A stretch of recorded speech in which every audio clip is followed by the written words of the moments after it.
My greatest frustration is the fact that I have to live out of a suitcase and in hotels and motels. You get me teamed up with you and Arnold Palmer next week?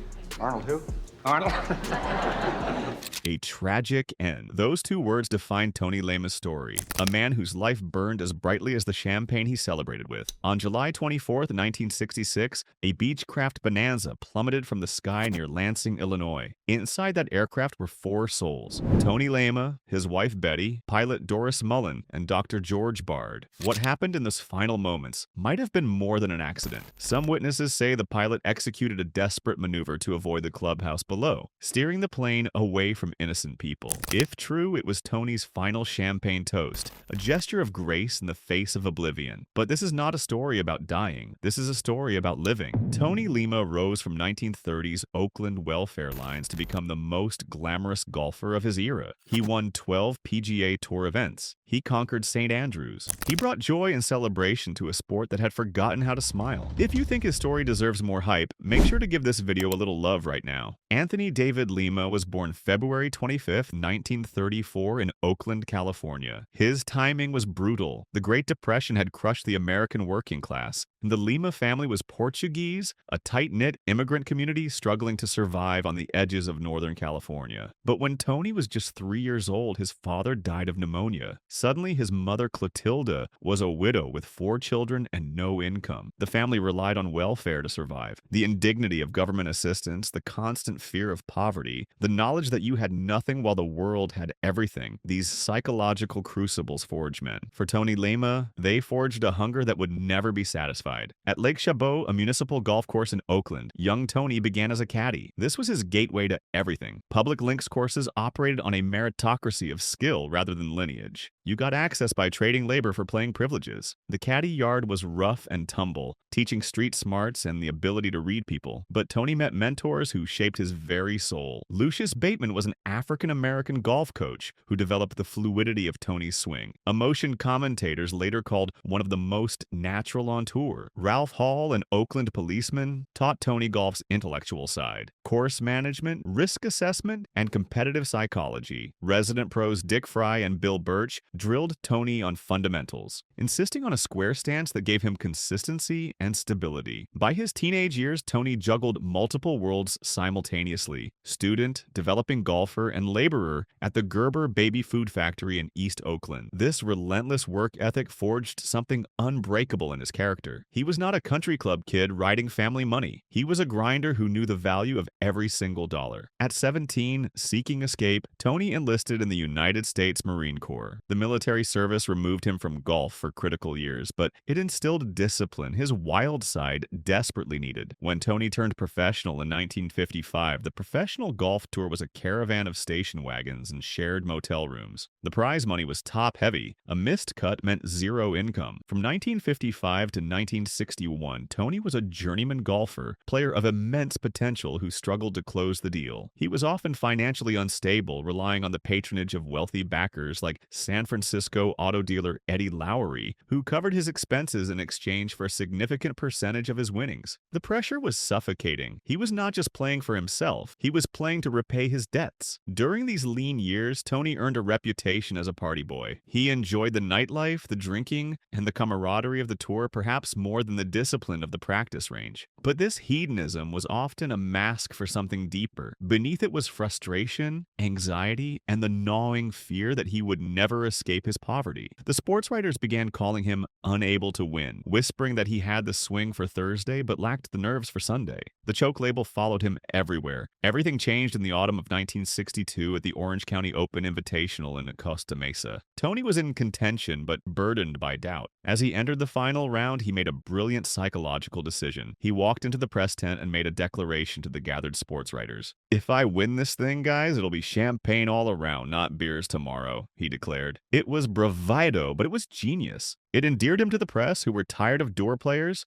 It externalized his pressure. By joking about the outcome, he loosened his own grip on the club. Most importantly, it set the stage for a branding moment that would define his entire career. Tony played the final round with newfound freedom. He forced a playoff against Bob Rosberg and won on the third extra hole. True to his word, he had champagne delivered to the press tent. Charmed sports writers dubbed him Champagne Tony on the spot. This nickname was cultural dynamite in the 1960s. Arnold Palmer was the king. Jack Nicklaus was the golden bear. Tony Lema became the prince of good times. He represented cosmopolitan flair and joie de vivre that resonated with a public hungry for glamour. Embracing the champagne persona seemed to unlock Tony's potential completely. He stopped fighting his nature and leaned into it with full commitment. Over the next 4 years, he won 12 official PGA Tour events. He finished second 11 times and third 4 times. He was no longer a side character, he was a leading man. The defining moment of Tony's career arrived in July 1964 at St. Andrews in Scotland. Tony was the hottest player on the planet. He had just won 3 of his previous 4 tournaments, including a dramatic playoff victory over Arnold Palmer at the Cleveland Open. But this success created chaotic logistics. He boarded a transatlantic flight immediately after his Cleveland win, arriving at St. Andrews only 36 hours before the championship commenced. He had never visited Britain in his entire life. He had never played links golf, the sandy, wind-swept style requiring completely different strategy than the soft, target-style golf of America. The old course at St. Andrews is considered the world's most complex golf course. It is not visually threatening, but riddled with invisible hazards, massive double greens, and subtle undulations that usually require years of study to master. Tony had almost no preparation whatsoever. He managed only 2 practice rounds, and some accounts say he played just 9 holes, walking the rest to visualize the shots. Recognizing his profound disadvantage, Tony made a decision that proved to be the masterstroke of the tournament. Arnold Palmer, who had won the Open in 1961 and 1962, recommended he hire his regular British caddy, Tip Anderson. Tip was a St. Andrews native who had caddied on the old course since childhood. He knew every blade of grass, every hidden bunker, exactly how wind moved a ball. Tony displayed rare humility for a professional athlete. I told him, "Tip, you tell me what club to hit and where to hit it, and I'll hit it." Tony recounted. He would later credit Anderson with 51% of the victory. This partnership was the key. Anderson navigated. Tony executed with precision. Legend also surrounds the putter. A persistent story says Tony used a borrowed putter for the tournament because his own felt unsuited for St. Andrews' massive, slow greens. Whether an Arnold Palmer putter or a Golden Gate blade, the narrative point remains the same. Tony was adapting on the fly, relying on his supreme natural touch and a borrowed stick. The tournament was not close. It was a coronation. Tony opened with a 73, shaking off travel fatigue and jet lag.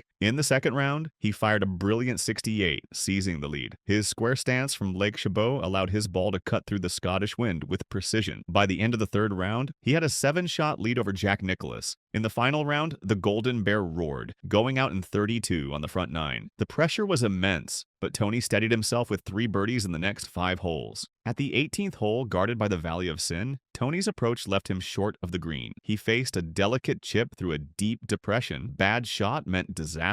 With the gallery surging forward, Tony executed a perfect chip and run. The ball traversed the undulations and settled 3 feet from the cup. He made the putt for a birdie and a final round 70. He had defeated Jack Nicklaus by 5 shots. He had conquered the old course on his first attempt. As he accepted the claret jug, he famously said, "I'm only sorry that my wife Betty isn't here to see this." After the 1964 Open, Tony transcended professional golf entirely. He became a mainstream celebrity. He appeared on the Lawrence Welk Show, where Welk himself handed Tony the baton to conduct the Champagne Music Makers Orchestra. He had a cameo on the sitcom Hazel. He was tall, handsome, impeccably dressed. He brought sartorial elegance to the golf course that was entirely new. In 1963, he married Betty, a former United Airlines stewardess. They were the golden couple of the tour. Jack Nicklaus observed that Betty was a stabilizing force on Tony. She curbed the wildest excesses of his bachelorhood while preserving his spirit. She was his anchor, traveling with him, and managing the whirlwind of his fame. In 1965, Tony finished second on the money list behind only Nicklaus. There was no sign of decline, only the promise of more champagne and more victories. In 1966, the final season, Tony finished 4th at the U.S. Open at the Olympic Club in San Francisco, proving his game was still major championship caliber. In late May, he won the Oklahoma City Open by 6 strokes. his final victory. 2 weeks later, he nearly won his third consecutive Buick Open, finishing fourth. The narrative was one of continued excellence. At 32, Tony was entering what should have been the prime of his career. He was established as a superstar. The best years still lay ahead, but on July 23, 1966, the PGA Tour was at Firestone Country Club in Akron, Ohio, for the PGA Championship. Tony finished tied for 34th place, but he had committed to play in a lucrative exhibition tournament the next day, the Little Buick Open at Lincolnshire Country Club near Chicago. To bridge the 360-mile gap between Akron and Chicago in time, Tony and Betty chartered a private Beechcraft Bonanza. The pilot was Doris Mullen, a commercial pilot and exceptional woman. In 1966, female commercial pilots were a rarity. Mullen was a mother of 4 teenagers, a member of the elite Whirly Girls helicopter organization, and winner of the Powder Puff Derby. She was highly experienced. The co-pilot was Dr. George Bard, a surgeon and aircraft co-owner. As passengers, Tony and Betty boarded to chase one more tournament, one more victory. But something was wrong with Tony that day. Seeing the pilot was a woman, a reaction born of 1960s gender norms. He hesitated. "I really love women," he joked to cover his anxiety. "I like to go dancing with them, but I don't want to go flying." He received repeated assurances about Mullen's credentials. He pulled up his jacket collar, took Betty's hand, and boarded the plane. It was a decision made against his intuition. The flight departed Akron in the late afternoon. As the aircraft approached Lansing Municipal Airport around 5 o'clock, catastrophe struck. A mechanical failure occurred. The Civil Aeronautics Board determined the cause was mismanagement of the fuel system, leading to fuel starvation. The aircraft ran out of usable fuel on approach. One engine sputtered and died. The pilot attempted to switch tanks, but the second engine also failed. The aircraft became a glider, heavy and dropping fast. The crash site was the Lansing Sportsman's Club, a complex featuring a golf course and clubhouse. It was a Sunday evening,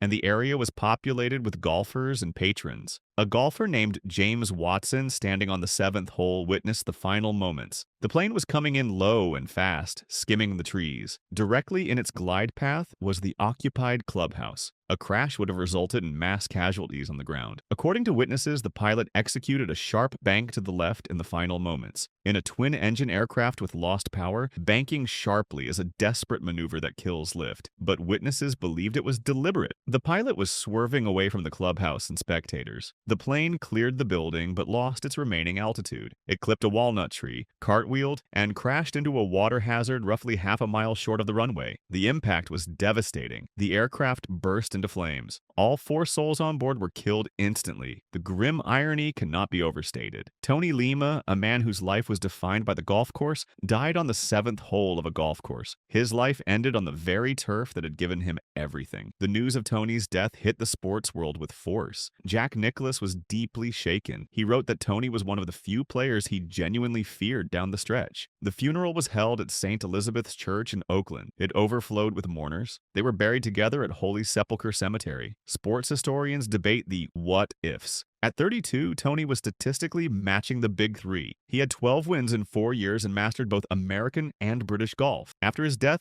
there was a vacuum in professional golf not filled until Lee Trevino and Johnny Miller emerged in the late 60s. But Tony Lema lives on in golf's geography. The Tony Lema Golf Course in San Leandro, California, bears his name. Tony Lema Drive in Massachusetts accesses the Ludlow Country Club. The Doris Mullen Scholarship honors the pilot. Perhaps his greatest legacy is the champagne spirit itself. Tony was the bridge between Ben Hogan's grit and modern showmanship. He taught the tour it was acceptable to smile, celebrate, and treat the press as partners. Every time a winner sprays champagne, there is an echo of the man who first ordered champagne in 1962. Every glamorous moment in professional golf traces back to Tony Lema. Tony Lema's life was a masterclass in overcoming adversity through flair and fortitude. From Depression-era Oakland welfare lines to the winner's circle at St. Andrews, he refused to let his circumstances dictate his demeanor. He played the game of golf with a square stance, but lived his life with a swing that was entirely his own. The tragedy of July 24, 1966, robbed the world of a major talent, but the manner of his death, potentially sacrificing the final seconds of flight to save others on the ground, speaks to the character of everyone on that ill-fated plane. In the end, the story of Champagne Tony is not a tragedy of lost potential, but a celebration of potential realized against the odds. He drank the cup of life to the last drop. Though the glass was shattered too soon, the vintage was unforgettable.